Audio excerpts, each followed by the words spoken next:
And welcome back, everybody, to another episode of Bubba the Bloom, episode 299. Coming at you on a Tuesday evening. It's almost like it's in season because it's a BloomBoard night, everybody. Giving you a little K percentage, barrel percentage, risers, fallers. It's like the good old days. Talking BloomBoards on the show. We got some news. Alec Manoa got signed. Big news. We got that coming your way and much, much more. But before we get to that, you can find me on Twitter at BDNtrick, the podcast at Bubba Bloom Pod, on Patreon at patreon.com/Bubba Bloom. And my co-host, as always, on Twitter at RyanBHQ. Ryan Bluefield, how we doing, my friend? Doing all right, man. Had a good Thanksgiving. Took the family out to the coast for the weekend. That was fun. And then I think every child in Oregon obtained some type of illness on Sunday coming back. So I've been tending to a sick little one the last couple of days. So that part hasn't been that great. But baseball-wise, joined a draft with you.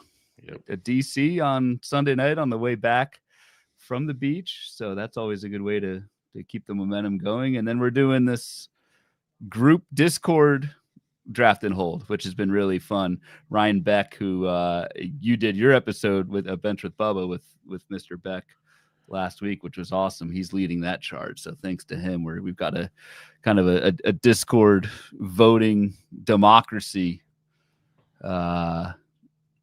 selection process for picking our team. So that's been fun too. So I think on the baseball side, things are good. Yes, they are. It's kind of like it's got more organization, it feels like, than the college football playoff committee. So that's good. Yeah, a lot more going there. And far less corruption. Yes, far less corruption. Yeah. There's not a lot of corruption at all in ours. That's for darn sure. We don't even know how to corrupt the Discord polls. So we're not there yet. Not there at all. There yet. So yeah, no, it's it. Things are rolling. That's for sure. We're hitting December. Before you know it, it'll be Christmas, and then January 1st hits, and man, hot stoves heating up. We got the I believe it's the winter meetings start next week, or like this weekend, next week, something like that. So those are just right around the corner. There's a lot of rumors swirling. We get a new signing, it feels like, every couple of days. So it's be some big Christmas presents getting handed out to some guys, I think, pretty soon. Which will be interesting. Plus, a lot of rumored potential trade guys all of a sudden. So, yeah, business is picking up around baseball. That is for sure. All right. Speaking of news, let's get to it. Dylan Cease. It was a great day. It was like a day or two after Sonny Gray gets traded. Then it's Dylan Cease. Like, my boys are just cluttering social media. It's beautiful. Dylan Cease signs with the Toronto Blue Jays. A lot of deferral money. Found that out today. That became official on Tuesday. Your favorite word. Deferral money. Yeah, it's real good. Another team in blue and white with all the deferrals. Just kind of must be a thing. But Dylan Cease heads north of the border. He's going to join Bieber. He's going to join Gossman. And it makes sense because some of those guys will be leaving in the next couple of years. So 7-year deal for Cease, and I am just excited as all can be. So, yeah, I mean, we've talked about Cease a bunch. So we're both pretty high on him, especially in terms of rebounding from what he did in 2025. I mean, do you think this is a good move? Like, on the spectrum of potential teams Cease could have signed, good move in terms of Cease's fantasy value. I don't care about the Jays. Still bitter about obviously wearing my Mariners hoodie this evening. Don't care about the Jays. Just care about Dylan Cease's fantasy value. To me, like, obviously the Jays are a good team. That's good. The bullpen is very shaky, at least as currently constructed. So that's probably my only thing is Dylan Cease going 5 or 6 innings, and what's that bullpen support going to be? And even what's the run support going to be? I guess there's still a lot of questions on, the roster in terms of, do they bring Bichette back? Who else do they get to kind of complement Vlad and Springer? But I think it's kind of just like a neutral move from San Diego. I don't know what you think about that, but yeah, I don't think it's a major bump by any means. It's probably a good ballpark to pitch in. Might not be better than Petco. Petco's pretty legit when all things are considered. But people go, the AL East. And it's like, okay, that's fine. But he had the Dodgers every year, or at least this last year. And then he went 2 Coors. D-backs weren't a joke. So it's not like it was a pushover in the NL West. And the schedule's not as unbalanced as it used to be either. So like, I'm fine with all of that, all things considered. So I think he's going to be just fine. It just comes down to, like we've said, breaking him down before, is can he avoid like the high BABIP? Can he get back to what his underlying stats actually showcase? Be a strikeout machine and limit the damage, like the little things. I'm curious, does he develop a splitter just like Gossman, Bieber, and Yasavitchev. It's like it's protocol in Toronto. And there was a thing that came out that apparently last offseason he was hanging out with Gossman trying to learn how to throw it. So that could be interesting as well. Could be. I think Cease is just fine without it, but yeah, you never know. With you.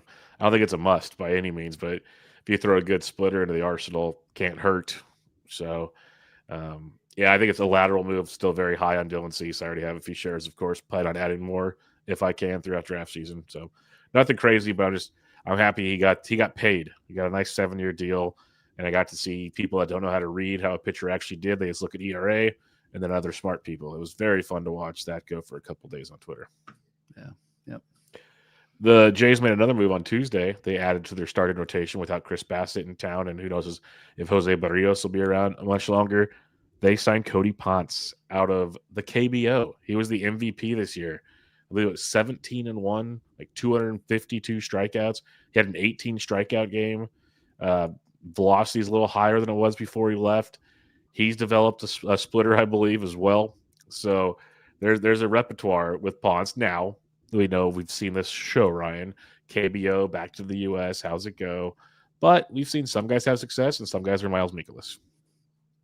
Yeah, some guys are Miles Mikolas. Some guys are Eric Fetty. I mean, that's another one I'm looking at. Kelly. Like Merrill Kelly, which was a plus. Eric Fetty threw 180 innings in the KBO in 2023, had a 2 flat ERA.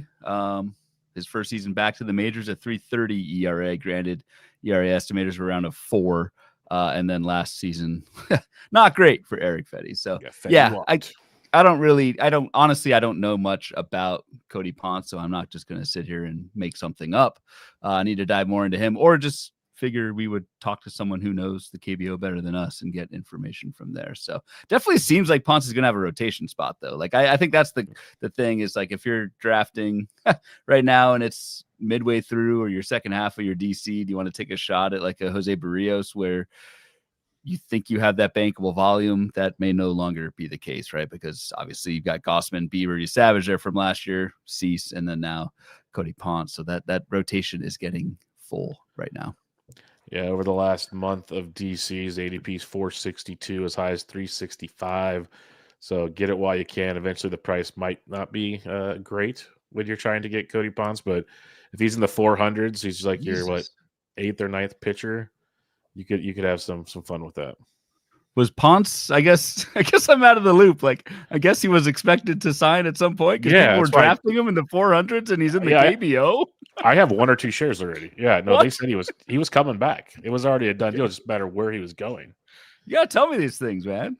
Yeah, can't wait till after the news happens. That's what we're here for. You've been busy with the forecaster. You're doing your thing. We'll get you caught up here in no time. You're only in your second draft. You plenty of time to fix things. So you're good. What's good or bad depends on if you're glass half full or glass half empty. Is Devin Williams signs with the New York Mets. Now he got a 3-year deal, around $50 million, no trade clause, or he has to basically sign off on it. He gets another $1 million if he does get traded. So that was an interesting one. But there is some deferral money in there. This is a thing. And the Mets said they're still looking into Edwin Diaz. So, yes, it's closer money. It's a 3-year deal. Devin Williams, we talked about, was much better than his numbers actually show, especially in like the last month or so of the season. Looked really good. But they might still screw this up and bring Edwin Diaz back. So for fantasy, this is tricky. And yeah, it sparked some good debate in the Discord the night that the signing happened. I'm still not. I don't think we're out of the woods. I need to see where Edwin Diaz signs before I'm interested in Devin Williams, and I'm very interested in Devin Williams. I think the skills last year were just fine. I mean, we've talked about that, and during our reliever review, I think Devin Williams, from a actual skills perspective, is going to be fine. It's just are the Mets going to? I think there's 2 teams where Devin Williams signs and is not the closer, and it's like the Dodgers and the Mets. And so are the Mets going to go out and get Edwin Diaz? I don't know the answer to that, but it certainly sounds like it's still in play. Just for reference, I've got our ADP tracker up, which has ADP for drafts that are still in progress. And that's available on our Patreon as part of our Patreon. You get access to this. 3 drafts since the signing for Devin Williams. He has gone 79, 67, and 74 in 15-team draft and holds. So that's much earlier in the draft than Williams' 88 ADP. So he's moved up a round or 2 already just on the Mets news. So be aware of that. I still think you're taking a risk taking somebody that early, and you don't know if he's going to be the closer. Yeah, because I'm with you. I was actually enjoying taking the chance on him at his ADP. And then this move, I'm like, first very excited. Then the more reports came about the Diaz thing. We know the Mets will spend all the money in the world. And that took us. And Devin Williams flat out said, I'm fine pitching the 8th. Like he said that when he signed. I'm like, that's not $60 million to do that to you. Yeah, I'd probably do whatever they asked for at that point too. When it came to pitching, that is. So yeah, that's pretty. What else would you do for $60 million? Hey, in 2025, we have to speculate here and let people know. Like, hey, have you seen Office Space? What would you do with $1 million, Ryan? So, yeah, there's a lot of angles to go here. But Devin Williams, I'm a fan, but to your point, he'd have to be like my RP3 at this point to feel comfortable with him. And that's not going to happen. That's not going to happen. I mean, it's not gonna happen. Given those 3 drafts since the signing that I just let's do this. Not happening. We talked pre-show about this because you and I both love this guy. Would you rather go Devin Williams or take a chance on Daniel Palencia? I mean, at the price, I would rather take a chance at Palencia. Yeah. Okay. I'm with you because I just did again. All right, let's talk another closer. The Baltimore Orioles, they made a splash. There's a lot of closers on the market. This wasn't the first one I thought we'd see gone, but I guess it makes sense. Get him early before the price goes up. Ryan Helsley signs with the Baltimore Orioles. He will be the closer. They flat out said he is pitching because a couple days before that, there's a rumor of, hey, the teams want to move Ryan Helsley back to the rotation. It's like, you guys are crazy. So Helsley is going to be the 9th inning guy for Baltimore. We know how it was good, still not great, but good when he was closing in St. Louis this past year. It was great previously. Then he went to the Mets as a setup man, and nightmare fuel on that one. So what are your thoughts here? Because ADP, I'll let you give the numbers when you look at the tracker, but since the day he signed, things have jumped like 60 to 70 picks. Yeah, Helsley over the last 7 days and 15 teamers is an ADP of 126, but in the last 6 drafts, 15 teamers, Helsley has gone 86, 75, 73, 95, 86, 76. So that's the new price on Ryan Helsley. Again, those are drafts that are still in progress. That's not going to show up on the ADP site yet, on the NFBC site yet. So that's almost Devin Williams prices. I wish Devin Williams signed with Baltimore over the Mets. So kudos to anyone who got early Ryan Helsley shares, like in the mid 100s. That is awesome. I think, I've seen kind of the reports of Helsley likely tipping his pitches once he moved to the Mets. I don't know what was going on there. That's, I don't know whether to believe that or not, but if so, that would certainly explain an all-out sudden collapse from a reliever who has otherwise been one of the most consistent relievers in baseball from 2022 through 24. So I think this is really good for Ryan Helsley. I think Ryan Helsley is still a good pitcher. The whiffs were still there last year. He still threw a ton of strikes. I think the walk rate can improve from 10% that he showed last year. So yeah, I think Ryan Helsley, I don't exactly know where I draft him in the new closer sphere yet, but I would be happy with him as my first closer if, the top tier of guys was off the board. Yep. I'm usually an anti-Helsley guy, but to your point, knock on wood, are locked in roll. Orioles, I think they'll be better than they've been in the past. I'd like to give them that as well. So we saw how, the Mountain Batista was getting save after save after save when this team was good. So if we just meet in the middle of last year and previous years, that's probably a 30 to 40 save dude, which is pretty awesome. That's what you want at ADP 70. Now you just need the ratios to come back into play. Like I said, when I wrote him up for the Black Book, the first half or before the deadline with the Cardinals, it's still a little sketchy, but it was a lot more in line with what we've seen in the past. it's we always talk about it like a reliever's stat line is so ballooned because of usage. Just those 2 months in the Bronx just destroyed him. That's why really we talk a lot. You can't just take first half and second half and like run with it, but with pitchers, if you want to, at least relievers, if you want to analyze a little more, I would look a little more detailed with them, because like all it takes is 1 or 2 outings to blow it up. He had like 8 of them. So it was a big one. Helsley, Hunter Hurst Helsley or Devin Williams. They roughly the same ADP right now. The guy's got the job. I got to take the guy with the job, but like you said, I'd take Devin Williams 10 out of 10 if I knew he had a job. That wouldn't even be close to me. Agreed on both fronts, but right now I'm taking Helsley. I just don't want the risk of not having a closer and taking him that early.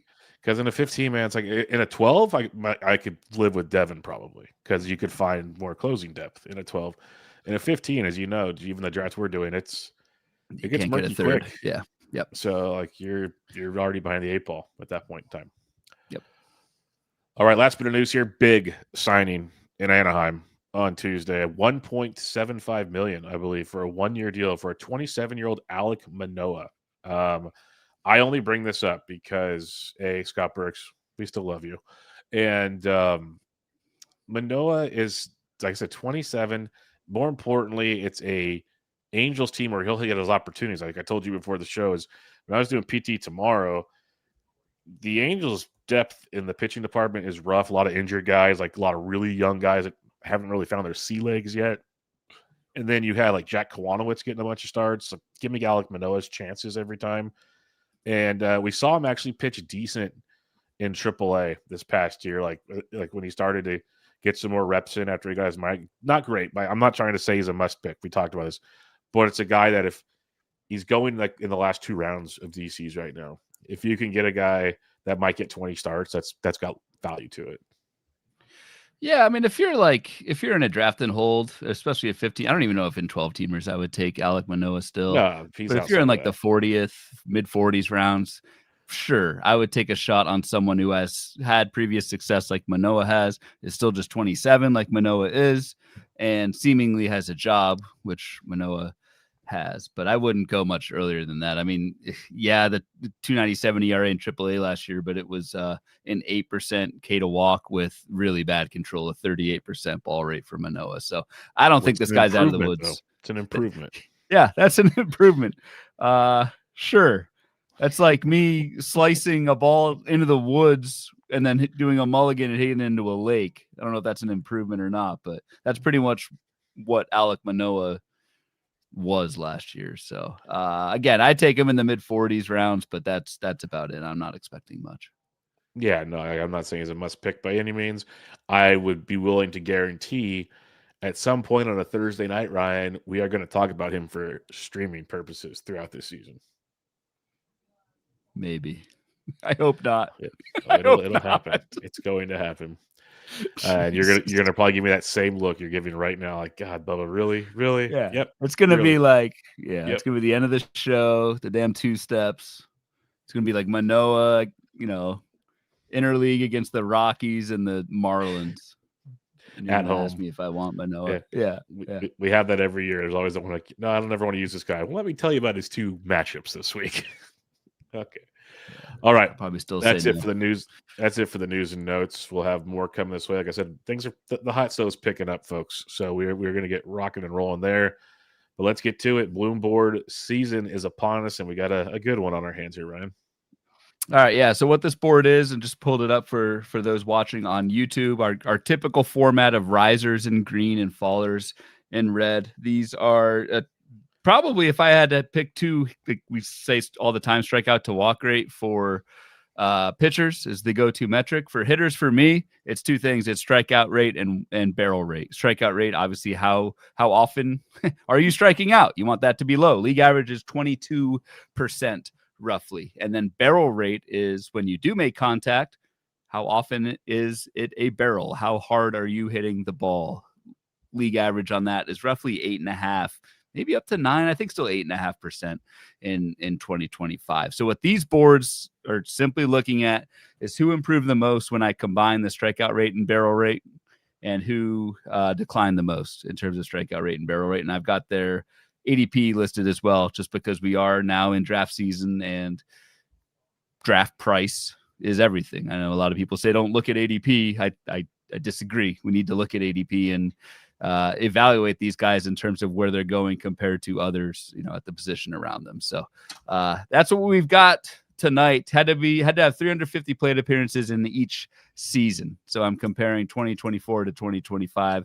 Had to have 350 plus PAs at both seasons to qualify for this board. Before we get into specifics, just real interesting as I'm looking at it, 3 of the fallers are top 20 picks this year, which probably don't need to spend too much time on them, but Soto, Witt, and Francisco Lindor were fallers last year, but they will all be fine. Yeah, I got comments on Lindor, obviously, like I always do, but I wrote about him recently, and that stood out to me a little bit, but no concern. But we shouldn't be concerned about any of them. But yeah, let's start on the risers side of things here, and I'm glad Michael Busch tops the list because I think I've written him up twice already this year for. I did actually for our Patreon articles that you gave me, barrel and hard hit riser fallers recently. Michael Busch checks the box here. ADP is around 106 right now, but this guy, he took a drop in K rate of 5% from 24 to 25, but his barrel rate rose 6% from 24 to 25. That led to a 13 home run jump in just 3 more games, up to 34 home runs last year.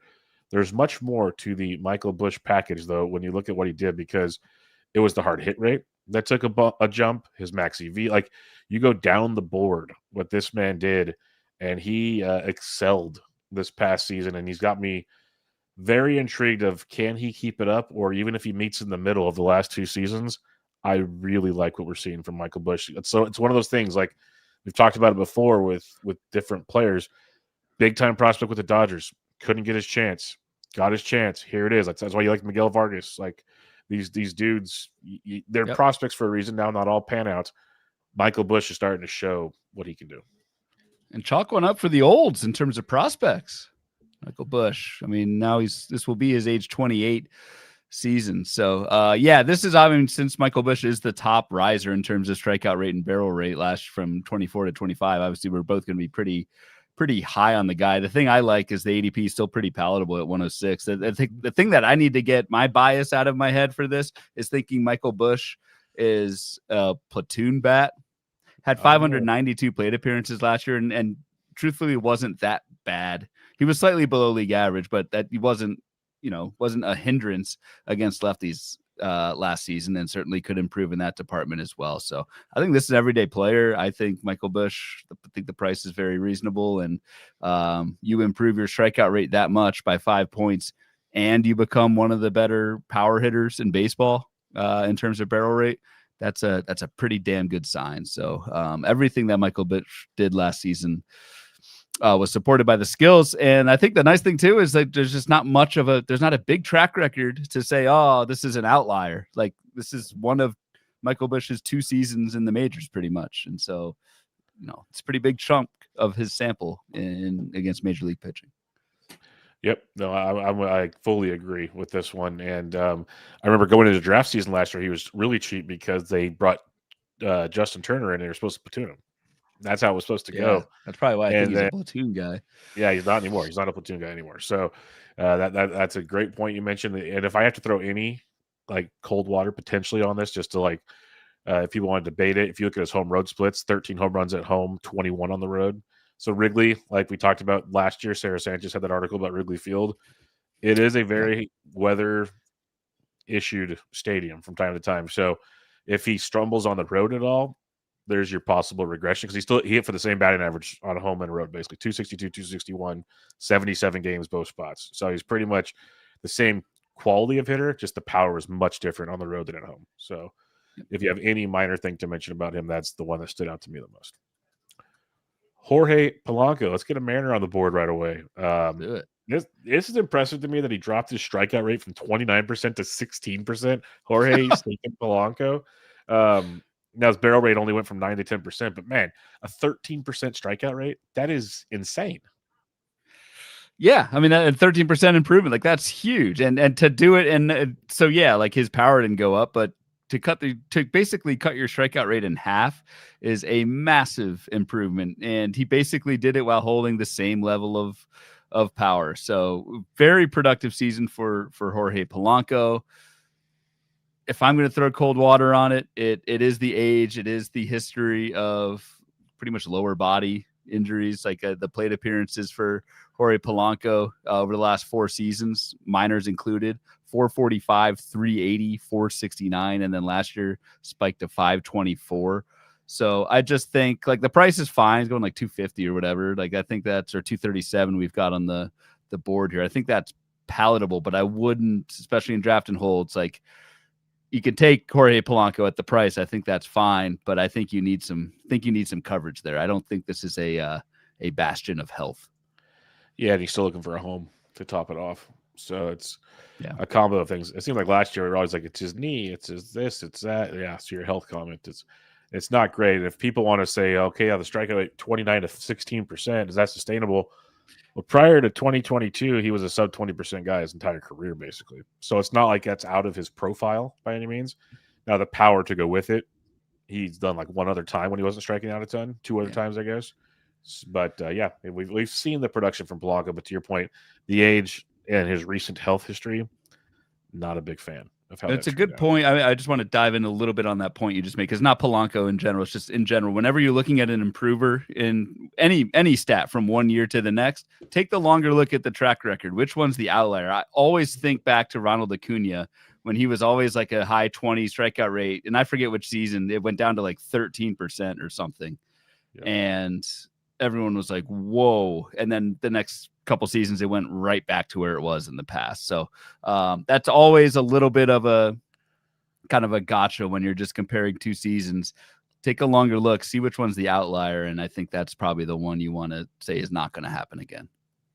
Agreed. Let's talk torque. Spencer Torkelson has an ADP of 180 right now. We saw his K percentage go from 28 to 26%, which you'll live with torque, especially when that barrel rate goes from 7 to 14%. Now, I guess it could be he was so bad because what this does to me is he hit 31 home runs last year. In 2023, he hit 31 home runs that year. His barrel rate was 14% that year. He returned basically that 2023 form is what it comes down to for me. Agreed. And this is the same example that I was just saying. Look at the track record for Torkelson. 2024, I think, was the outlier with that elevated K rate. Now, the problem with torque for me is, the power's there. He hits so many damn fly balls. It was a 53% fly ball rate for Torkelson last season. That's great, especially if you have power. But in that park, that's a little bit tough. And we all know what happens to fly balls that don't clear the fence. They get caught. Yep. So a 240 batting average for Torque last season was, I believe, his career high. And I don't see it getting much higher than that. So that's your problem with Torque, is like, I don't see even him being like, he will be most likely a batting average drain. And then there's risk that he doesn't get back to 30 homers. I'd bet on 30 homers over another 240 batting average is kind of what I'm trying to say. It's kept me off of him, the batting average concerns, to be honest. Like, it's tough at that ADP. Like last year, we were all excited because of spring training. He was still so cheap, but now it's different. And if you're an X-Stat believer, no, a lot of people aren't. He was 230 last year, 209, 252, 223. So only 1 year he outperformed his average when it came to X-Stats due to the fly balls and other fun stuff. So I just wanted to add on to that as well. I'm not going to bring up too much on Pete Alonso as you do. I think we just know the dude's a beast. For him, because I've written about him almost every year for different things, it always comes down to his strikeouts for the most part, because the dude's going to hit the snot out of the baseball no matter what he does. It's just, like a couple years ago, he was just chasing so much. Then all of a sudden he stopped chasing so much, and then voila. I guess it is surprising he went up to a 6% barrel increase. That's huge. Yeah, especially for a guy that hits the ball like he does. So if you got anything on Pete, go for it. I think he's just a masher, and I don't have a whole lot to add about him. No, I don't have too much. I drafted Pete Alonso in the second round of my previous draft and hold, so I think that probably speaks to how much I like draft right now. Did you? That's right. You got Pete in this one. So we both have Pete in the second round. So if that tells you listeners what we think about Pete Alonso, there we go. I obviously need to build some. I need to have a stolen base plan there, but the other 4 categories I think are pretty damn pretty damn locked And in. in our democracy NFPC 50, I wanted Peter Lawson, and everybody took Vlad, so that didn't work out so well. Yeah, I really want that power source. Bubba's gonna J6 the Discord. It's about a month away. I shouldn't have said that, but I'm tired, so whatever. Yeah, I'm gonna bring this up for Ryan's sake because he is the George Springer guy because he's old as heck. George Springer ADP is still 113, so he's up there, but he didn't take the jump. I think people are at least willing to realize, okay, he's old. Like, is this sustainable type stuff? Yeah. But K rate's identical, but another guy, 7% increase in barrel rate from 9 to 16% at age 35 is nuts. Like, that's just crazy. I know he said pretty much everything he did last year is nuts, but I don't know. Last time he did this was 2021. Like, is this something we can continue to see is a big question. Yeah, I mean, no. The obvious answer is no. The thing is, everyone knows that. So George Springer was like a first round player last year, and he's being picked 113. So like the market's, the market's smart. But even still, so I've got, my early draft sheet here with projections from HQ and some on Fangraphs, kind of blended those together. It's got George Springer as the 29th best hitter, and ADP 66th best hitter. So I still think George Springer is a screaming value. I'm a little surprised the price is this cheap. So yes, obviously George Springer, like that major uptick in power. Yes, he deserved the home run output last year. That can be true, but also he's probably going to fall back, especially with the age. So the nice thing is it's baked into the price, if not baked in a little bit too much. So I really like George Springer at ADP 113 right now. Agreed. All right, let's get back to a torque-like player here in Joe Adell, who has got an ADP of 149. Saw a 2% increase in strikeout rate from 28 to 26%.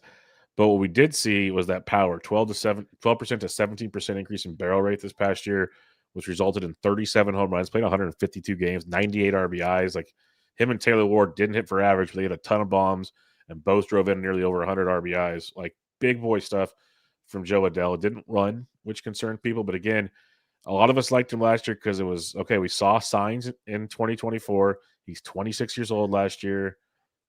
I'm still very interested in a guy like Joe Adell. It's just the batting average is a concern, to everyone's point. But I think the power is as legit as it comes with him. And I know it's a small sample and he could revert back, but I'm just a believer in a former top prospect finally figuring it out. Yeah. And the price isn't that bad. I mean, outfielders going around Joe Adell right now are like Andy Pajes, Noelvi Marte, probably playing him at third base, Lou Bob, Chandler Simpson, Lawrence Butler, Jacob Marcy, Brandon Nimmo. Like, yeah, I'd probably take Adell over most of those guys, honestly, if I want power, especially. I think I might too. And I wonder, like, this could be good or bad, but Adell didn't really run last season, but he can. Yep. He can run. I mean, he was 5 of 6 on the bases last year. In 2024, Adell stole 15 bags. So you can't expect this to happen from like a projection standpoint, or certainly when you draft Adell. But I think there's a chance, like if Joe Adell gets back up to that 15 stolen base type, which I think he can, then he becomes a very, very interesting player. Yeah, like I'm quite interested in that, and he made some nice improvements on his contact rates, is what I would say. It's not like massive improvements, but even a 3.5% increase in the zone for the guy with that kind of power, that does escalate to some success. So he's young, he's showing improvements. That's what I want to see. I think the power is legit. Can he put the rest together? We'll have to wait and see. Let's talk about a Mickey. Oh, sorry, I won't sing anymore. But Mickey Moniak, ADP 225, K rate dropped from 27 to 24%, barrel rate 9 to 14%. I know everyone ran out the gate. Home road splits. You're not wrong. But even with said home road splits, in 135 games, he had 24 home runs, hit 270, Ryan. And right now, if you look at the Rockies roster, not a whole lot sitting in his way from potentially playing the same amount of games this year. So I don't know. I'm interested at that ADP. I'll tell you that much. Yeah, it's tough because it's not only just the home road splits; it's the lefty righty splits.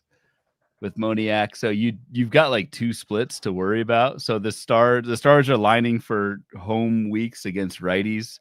It doesn't happen all that often, but even with all that said, if you just ride it out with Mickey Moniak at a price of 225, you ride the good with the bad and take the right-handers and you take the home or whatever. This still looks like a pretty decent value. And Mickey Moniak honestly wasn't even that bad in 2023 either. So I don't think this is just like a total one-off for Mickey Moniak. Obviously, the prospect pedigree has been there. It's been a while, but age 28, Mickey Moniak with this type of skill improvement, I'm not like super excited about him, but when I look at outfielders going around Mickey Moniak, it's my guy. It's Jack Kaggs. It's Santander. It's Giancarlo Tennis Elbow Stanton. His teammate Jordan Beck goes 10 picks earlier. Yeah, so like the price is awfully palatable. I just always worry. I always have my kind of weekly lineups brain going off. And what do you do with Mickey Moniak when he's on the road and faces 4 righties in a week? Like, it's not the best start. So I don't know. Yep. I'm with you, but I do believe this is who he is, to the original point we both have made now. Seiya Suzuki, the guy that we've loved since he basically became a Major League Baseball player. Last year, Seiya Suzuki struck out 25% of the time, down 2% from 2024. More importantly, barreled the ball 5% more, up to 17% this past year. Only hit 245, though, which is a bummer. Massive BABIP drop. But also hit 32 home runs, which was huge. 103 RBIs, tremendous. Didn't run at all. We've talked about that plenty. Actually, he only ran one time in his career. The rest of the time is kind of who he was. So the question becomes, is this power who he is? Is it a batting average? Is it the Ian Happ syndrome? Did he sacrifice power or batting average for power? That's what you got to look at, right? The barrel rate for Suzuki in the 4 seasons in the majors, 11, 10, 12, and then boom, 17%. When it's now your age 31 season, it's like, what's that next number going to be, which is all what we're trying to figure out as we prep for 2026 drafts. Is it likely to stay at 17, or is it more likely to drop down to like the 10, 11% that he's shown the other 3 years in his career? I'm more tempted to say it's going to fall back. So I think this is probably the best we will see from Seiya Suzuki in terms of power. That said, you mentioned the BABIP. Like, Seiya Suzuki did not get credit for batting average last year. I still think this is a 270, 280 type hitter. And so if it may just come out in the wash where, he's not going to hit 32 homers again. Maybe that drops down to like 25. But if your batting average goes up from 245 to 270 or 280, still a really damn good player. So I think Seiya Suzuki at a 83 ADP is properly priced. I would not expect another 30 homers out of him, just given the track record, but I would expect some more hits just because the BABIP, while it was pretty much league average in 2025, Seiya Suzuki's own baseline has been much, much higher than that. So I would expect that to go back up. Completely agree. All right, we're going to start hopping around here before we go to the fallers side of things because Josh Bell is Josh Bell. Don't have a lot to say about him. Schwarbaum's, yeah, he's good. Max Kepler, don't have much to say there either, unless you do. If you have anything on those two guys, go. No, not yet. No. That's I honestly, at a 537 ADP, I really like Max Cap. I think I've drafted him once or twice already. 537, it's very nice. Yeah, I think you're getting a pretty good free agent discount. And I think he's going to play. Someone will sign him, probably as a platoon, but that's fine. At 537, I think that's a really nice buy late in drafts right now, Max Kepler. Don't disagree with you there. As long as it's not the Giants, you're just fine. They shouldn't. They have a million outfielders. Let's hit the third Chicago Cub on this list. PCA, one of the most polarizing players at this point in time.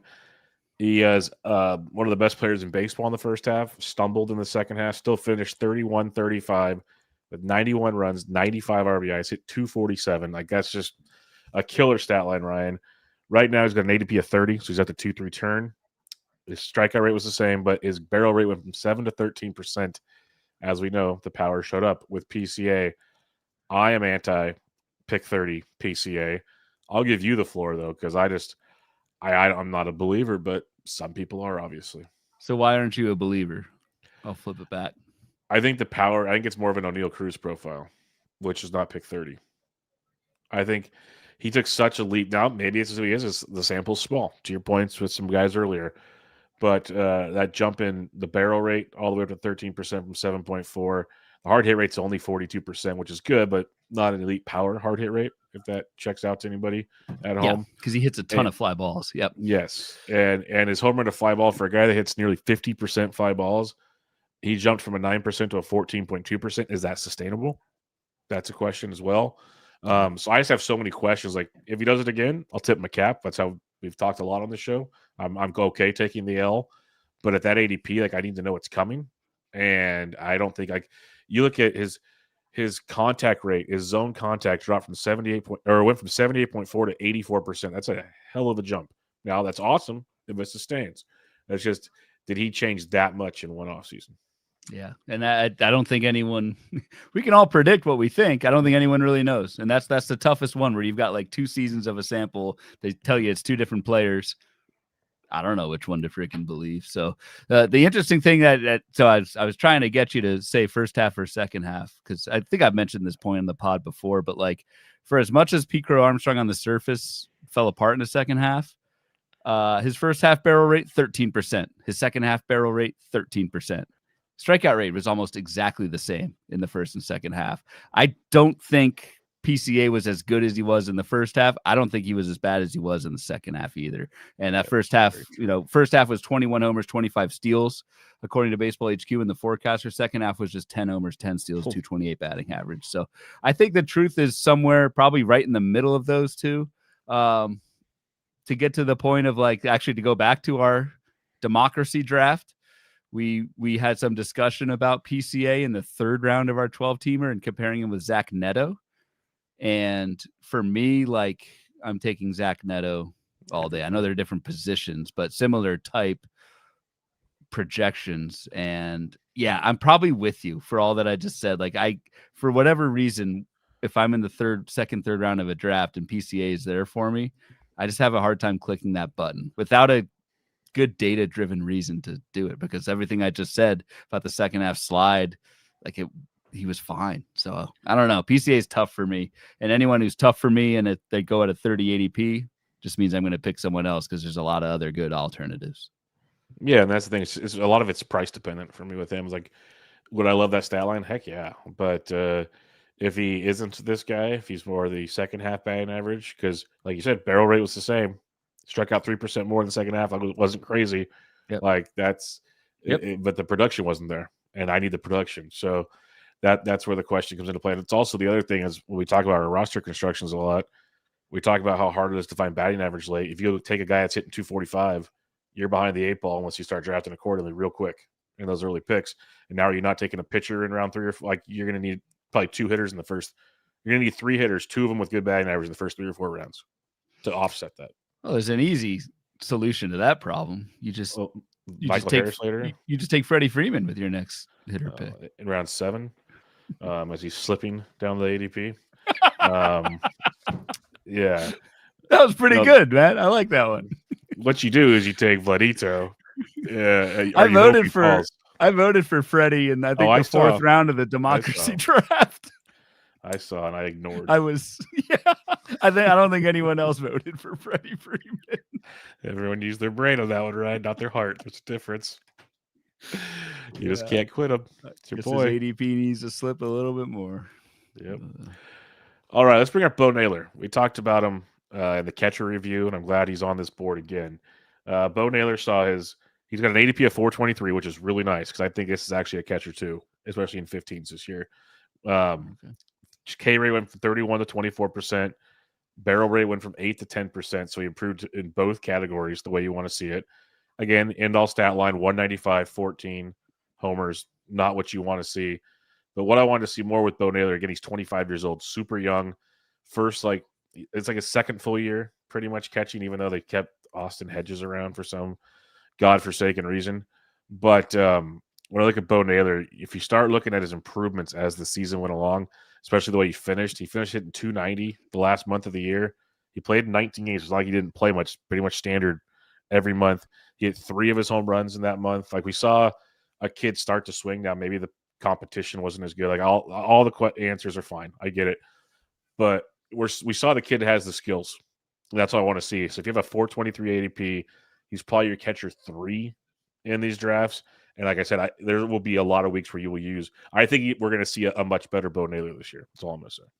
Yeah, I don't have too much to add there. You covered it very well. I was going to nitpick, and it's stupid to nitpick people with a 423 ADP. Like, he is a platoon bat, but that doesn't really matter for catchers, especially going that late, because none of them are getting full-time plate appearances anyway. So, no, you laid out a great case for Bo Naylor. I am bolding him in my sheet as we speak right now, actually. Yeah, I think there's legs to Bo.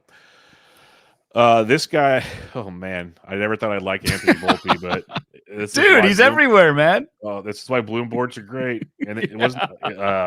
Like I said, I think I tweeted it, and like I wrote way more words than I wanted to say about Anthony Volpe, but yeah, I'm in. K rate went up from 23 to 25%, but the barrel rate also improved from 4% to 11%. A 7% increase in barrel rate, Ryan, with a guy that needed surgery on his shoulder. Right. That's insane. I'll leave my comments since I dug in a lot. I took the Naylor time. I'll give it to you because even on a down season, 19 homers, 18 steals. What do you got on Anthony Volpe? No, I mean, I'm just pretty perplexed how, with the bad shoulder, like the power was much, much better. So I just think Anthony Volpe is, I think the playing time's safe. I think he's at least a 2020 guy. The batting average is going to hurt, but at a price of 288, I mean, like, that is extremely late in drafts. And maybe there's some missed time early in the season, but like, I think this is a profile you jump all over.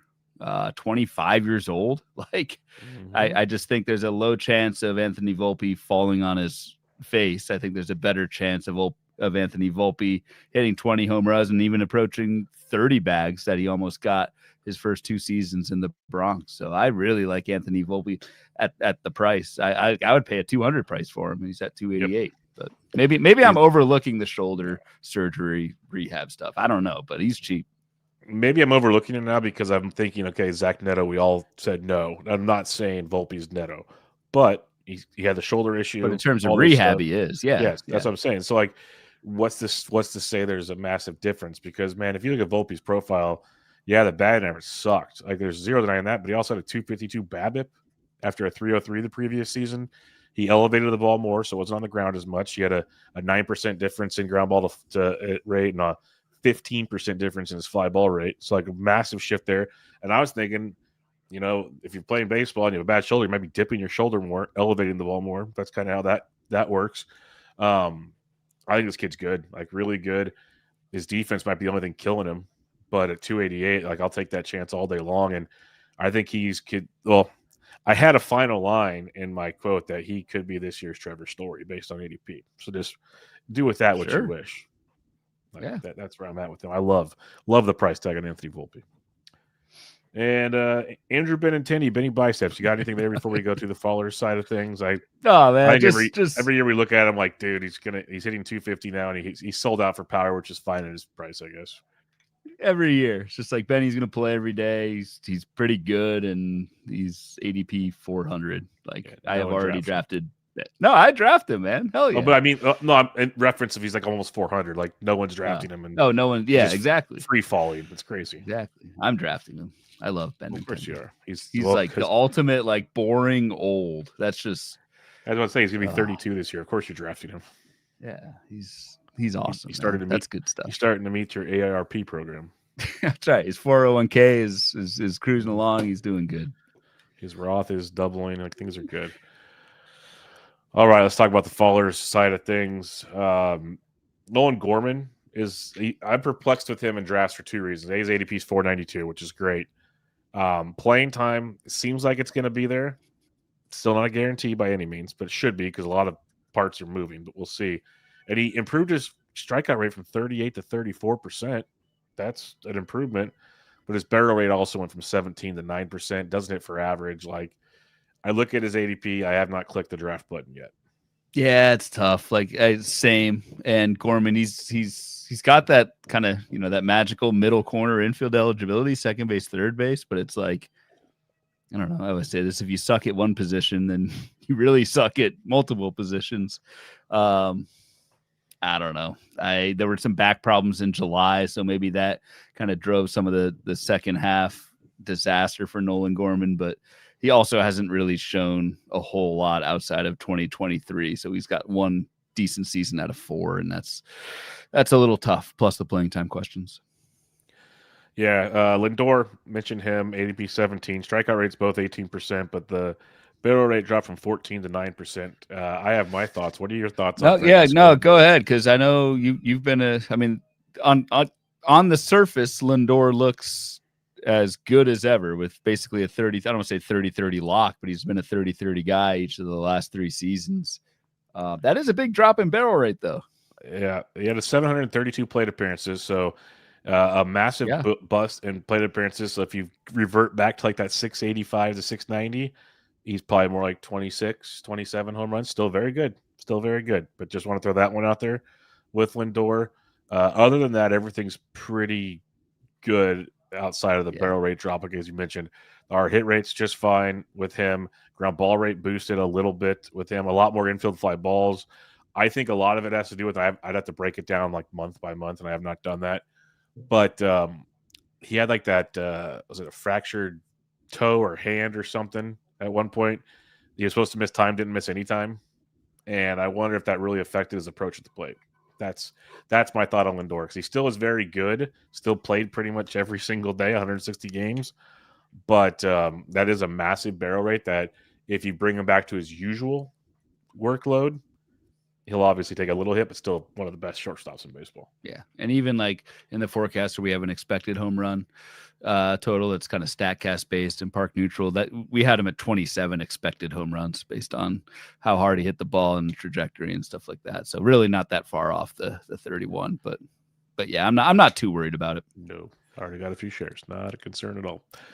I am curious what you have to say on Lawrence Butler, a dude still has an ADP of 132 because his profile like stat line looks like Michael Harris, but 24 his K percent rose from 24 to 28%, while his barrel rate went from 11 to 9%. A lot of people were very excited heading into 2025. A lot of those people were very disappointed leaving 2025.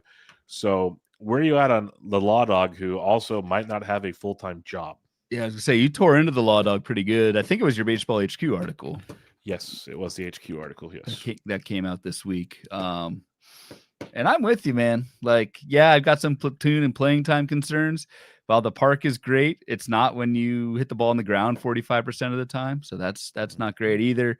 And then the last but not least, of course, is you have to factor in lack of a track record here. So, and the price isn't like he hasn't dropped that much. ADP 132 is Joe Adell's going after him. 26 picks later. Yeah, he's going 20 picks after George Springer. It's like, that's crazy. That's nuts to me. So I'm with you. I am, especially at the price, I am evading the law with this one. He fought the law and the law won.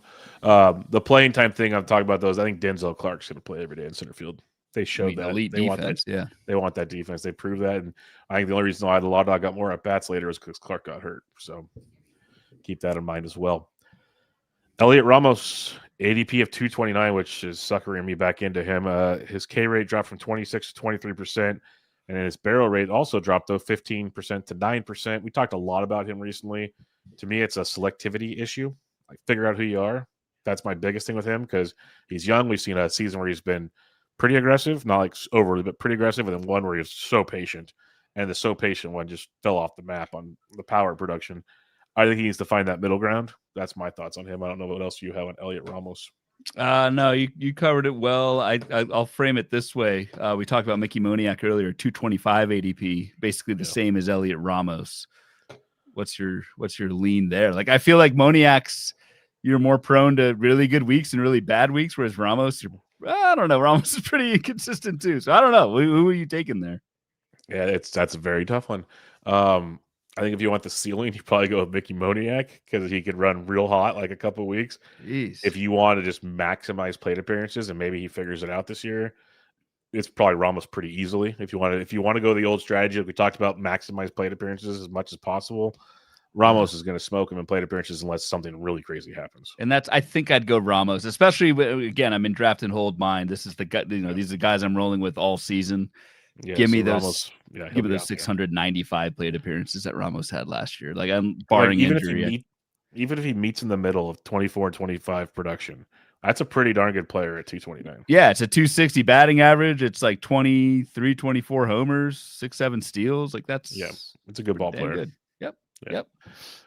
All right, this is one that I'm starting to love the ADP on. I don't know if I should, so you could talk me off the ledge. But Marcell Ozuna has an ADP of 268. He just doesn't have a home either.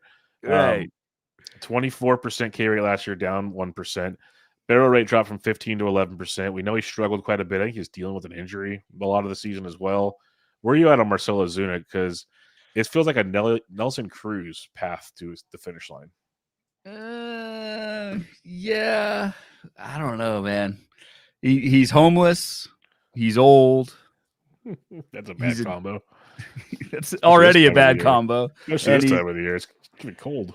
That's right. And he's a DH. Like I think so. A lot of times early in draft season, I do think there is a free agent discount to be had. I forget who we were talking about earlier already. Helsley. No. Well, yeah, maybe Helsley. Oh, Max Kepler. That's who I guess. Max Kepler. We're like, I'm pretty confident someone's going to sign Max Kepler. I don't know if anyone signs Marcell Ozuna. Oh, dude, you tell me like the Chicago White Sox or somebody wouldn't like this guy? I guess. He did have a 355. He did have a good OBP last year. I don't know, man. But he is on the faller list and he's 35 years old. Like, I don't know if Ozuna from the Braves is going to be Ozuna from anyone. I think there is a risk that you get nothing here. That's fair. I'll listen to it. I'm hoping you're wrong, but it's fair. I'm probably wrong. It's something that, like, I don't know. The risk is higher than a lot of these free agent discounts where they're going to sign. It's just where. Yep, it's fair. So, I don't know. But I don't know. I look at the real world skills too. It was a 16% walk rate for Ozuna and 355 OBP last year. Like it wasn't dead weight. That does have value. And that's a down season, 355 OBP. But I mean, the flip side of that is, what is the rebound potential at 35 years old? Could be fine. But what if like the A's bring him into DH as a rookie, you're playing the outfield? Ozuna, that like. Then that would be actually pretty sick. Yeah, I was like, there's a team that could get him on the cheap. Yeah, pick a different example. I don't think the A's are spending anymore. They pretended to spend last year, and they're like, "No, we're not doing that." That's true. The Marlins would be a great place for him because he loves like that whole like. There are options out. He used to be on the Marlins, didn't he? Yeah, and then he was. The Nationals would be a good one. Like, there's a bunch. Just think of those bottom feeders, basically. Yeah. Okay. All right, Carlos Correa. Let's get your thoughts on Carlos Correa. ADP's 279. K rate went up to 19% from 17%. Barrel rate fell from 9 to 7. It's one of those I always see as ADP, and it's like it's boring, but he's a backup player that if he doesn't get hurt, like last year played 144 games, it was 86 the year before, but then 135, 136, 148. So he's not a complete loss like we used to always say he was. He's getting playing time. He only had the 13 home runs last year, which was a bummer, but he's still at 276, so it's a good late batting average source. And he had the barrel rate drop, so you're wondering, okay, can he just bring it back and get back to a 20 home run dude? I think at that ADP, he's going to play third base pretty much every day. Or no, Paredes is back. He's going to play every day in Houston. I don't know how that's going to play out just yet, but what's your thoughts on Correa? He may not play every day. I don't know. If he doesn't, that'd be wild because he will throw a fit. Yeah. Remember when Giants signed him? Yeah, for like, what, 6 hours? Yeah. 4.5. Yeah, I mean, live on air. Yeah, I remember all that. Yeah, that was one of our early shows, I think. Yeah, that was one of our first ones. Yeah. That was a few years back. Yeah, I'm just kind of fine with Carlos Correa at the price. I think the nice thing is that he is shortstop and third base eligible. So you mentioned this is probably a backup or maybe a deep middle infield, corner infield pick, and it's someone while he's playing when he's if he's not on the IL. Like, there is value here, especially in terms of batting average and on what we think will be a decent Astros lineup. Depends on what Yordan Alvarez decides to do, or Greg Oden decides to do next season. But if you can have a good batting average and a decent lineup and you qualify at short and third and you're going at pick 280, like, yeah, that works. You don't need the volume. You don't need the kind of everyday playing time at that point. So I think that's a fair price for Correa. I just think the ceiling is it's capped. It's very low. capped. Yeah. So if you're trying to speculate on breakouts or whatever, I'd look somewhere else. The ceiling is the floor. So yes, ceiling is the floor. Yes. I want to get your thoughts on Patrick Bailey. ADP is 459. We talked Bo Naylor at 423. So he's your catcher threes in a 15. Like, he will be rostered everywhere, obviously, for good reasons, because he plays a ton because of his defense. K rate went from 22 to 29%, which is not great. Barrel rate stayed at 6%. I want to get your thoughts before I lay out my theory. I don't think I've even thought about Patrick Bailey yet this draft season. You really should. Well, yeah. What's your theory? As your catcher three, again, this guy is 26, another young guy. He's not an offensive force. There's no doubt about that. But he's another guy, weirdly enough, his second half was like good. Hit 246 in the second half, hit 4 home runs in the second half. All 4 homers came in September, where he hit 288. We saw a completely different dude at the plate to finish the year. There's been reports that he made a swing change around the All-Star break and started getting comfortable with it. So that is a bit telling. His K rate dropped from 31% in the first half to 27% in the second half. So it's minor. Like, BABIP went up to 323 from 295. It's minor things. Like, is it going to carry over? Who knows? But at that ADP, if you're trying to figure out who your catcher 3 is, he's going to get a ton of playing time. Like, I'd still take Bo Naylor as the upside play, but I think Patrick Bailey should get a little more love than most people are like you, Ryan, where it's like, it's Patrick Bailey. I want nothing to do with him. But I think there's more to it than just a complete wash, I think. I mean, yeah, I guess I'm not gonna dog a number 3 catcher too much at this point. You're just trying to fill, some catchers matter. I don't know if this one does, but easy turbo. I know, but like, I'd much rather have Bo Naylor going 30 picks ahead of Patrick Bailey. Yeah, no, that's what I said. I take Bo Naylor for sure, but if you've got it's nice to, I will say, it's nice to have a catcher 3 in a draft and hold that plays every day and could be half decent some weeks. I had so many just empty weeks at catcher last year. It was depressing. I mean, granted, Patrick Bailey had plenty of empty weeks himself. Yes, he was basically an empty week at times as well. So that's very, very, very true. All right, we're not going to talk Bobby Witt or Juan Soto unless you really have something there. No, I don't. Good. I want to let you talk about your boy, though, Nick Gonzalez, who you've been a fan of for a couple years now. ADP of 503, and he's potentially the starting third baseman or shortstop, I believe. A shortstop, that's what they have for now. Yeah, Nick works at second. Yeah. K rate went from 19% to 18%, still good. Barrel rate dropped from 8% to 5%. The floor is yours, Ryan. So, besides playing time at 503, what should we be talking about with the loss in barrel percentage?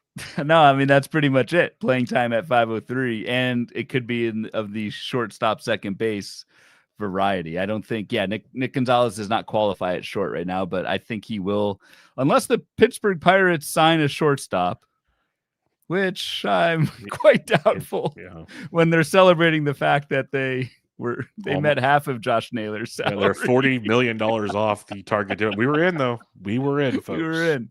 I think there's a real chance you get an everyday player in Nick Gonzalez at 500 ADP that could qualify at multiple positions. And I think, like, Nick Gonzalez isn't that great, but I think he's also kind of like a can't hurt you type. 276 batting average last year, 251 in 2025. If you factor in minor league equivalents, like, that doesn't hurt you. I don't know. And if you play every day, like, again, this is a depth piece in a draft and hold. So probably already spent too much time on Nick Gonzalez at this point, but I just think the price I had to give you the floor. The price is fine. And I live for these guys who just, boring as hell. And I had it queued up. Hey man, this is a piece you will need. I've drafted Nick, to the surprise of no one. I've drafted. Yeah, I'll Nick say Gonzalez. no. You're gonna have like 80% Nick Gonzalez. Like, unless someone decides to be smart and snipe you, which I don't know if it's being smart. It's more just being a smart ass. Like, it's more just being a jackass. Then I don't know. I'll stop talking about Nick Gonzalez. He's a fine depth piece that you need in you'll probably use him in a few weeks in drafting holds. Let's go. All right. The last name I have to discuss here, unless you have others you want to mention, is Trevor Larnach. It's kind of like in the Max Kepler vibe. Obviously, the ADPs are much different. 537 for Kepler, Larnach's 351. Larnach, his K rate stayed at 22%, but he saw his barrel rate go from 10% to 7%. He should be platooning once again, but in last year's platoon, still played 142 games, had 567 plate appearances, which goes a long ways. Hit 250, 17 home runs. What are your thoughts on Trevor Larnach, who before last year was 10% or better in the barrel rate every year? Basically, 40 hard hit stayed the same, but that barrel rate dropped. Any concerns there? No, not really. I feel like this is one where you bet on the bounce back just because for that reason. You just mentioned 10% barrel rate or better in his other MLB seasons. This just feels like an outlier, especially Trevor Larnach's going into his age 29 season. So I think young enough to turn this around. So I actually like the buyback opportunity. Is he a free agent? No. Is he still on the Twins? Yep, okay. He's projected to hit second in platoon at the moment. And that's fine. At a price of $350, that's your outfield 6, something like that you can use in a ton of weeks. So I don't mind Trevor Larnach at all. This is a fall where I'm buying the dip because the skills track record has been consistently better than what we saw in one season in 2025 last year. Completely agree with you on that one. All right. Anybody else you'd like to discuss? Like, I'm not bringing up Conforto. King William played with a broken finger. Also. King William, we all know that's another bounce back. Actually improved his K rate, and we all know why the barrel rate dropped for King William. Yeah, not worried. I already have at least one share. Like, not concerned at all. So, not surprised. You can have your King Williams, and I'll have my Nick Gonzalez's and Max Kepler's. And I just like the fact King Williams ADP is 55, and like last year he was like going into Cal Raleigh type. It felt like so. To me, it's like we're getting a discount from a guy that I think could bounce back to being close to that catcher one again. Yep, I like that price quite a bit. I don't have William Contreras yet, but I will at some point. Yeah, I've been aggressive on catchers. So I got Goose, King William. Like you got Goose in our draft in the 5th. Yep, I went Goose, Kyle Teal. So I backed up my words, folks. For anybody that listens to what I have to say, like I'm a man of my word on those ones. You got to pair Goose with the Gosling later on. Well, right now I got the two birds. I got the Goose and the Teal. Teal? Is that a bird? Teal's type of duck. It's spelled Teal, not Teel, but yeah. Goose isn't technically goose either. Yeah, teal is a type of duck. When you go duck hunting, you can get a teal. Yes. Yeah, you're right. Gosling last week, teal this week. I grew up in duck hunting capital of the world. I don't hunt, but all of my friends freaking hunt. Huh. So yeah. The Eurasian teal. Yeah, good looking duck. Something new. I'm bird, here for you. Whatever the hell it is. It's a type of duck. You're good. All right. That's what you guys get in December on Bubba and the Bloom. So, any final thoughts before we wrap up episode 299 and head to episode 300 on Thursday evening? No, I'm watching videos of teals floating in a lake. They're pretty elegant creatures. Oh, this one's about to get attacked. Yeah, exactly. He's floating for now. I knew where that was going. No, that's all I got, man. Yeah, looking forward to 300. We should probably think of something to do for that, but 300 on Thursday. It's gonna be good, man. 300 freaking shows. That's 300 crazy. shows. Pretty wild stuff there. And in typical fashion, I usually don't do anything fancy for my quote unquote milestone episodes. So we'll see if we do something because it doesn't feel. I feel like we're just gonna keep business as usual. Things have been so damn busy that Thursday will be here before we know it. So pretty much. I don't know. Who knows? We'll see. Never rule it out, but you never know. So yeah, come check us out Thursday evening. Again, if you have any questions, hit up Ryan on Twitter at RyanBHQ, the podcast at Bubba Bloom Pod, on the Patreon with all the cool tools that he keeps building for draft season, and much, much more on patreon.com/Bubba Bloom. I'm BD Intric. Until next time, this is Bubba and the Bloom, episode 299. Catch y'all later.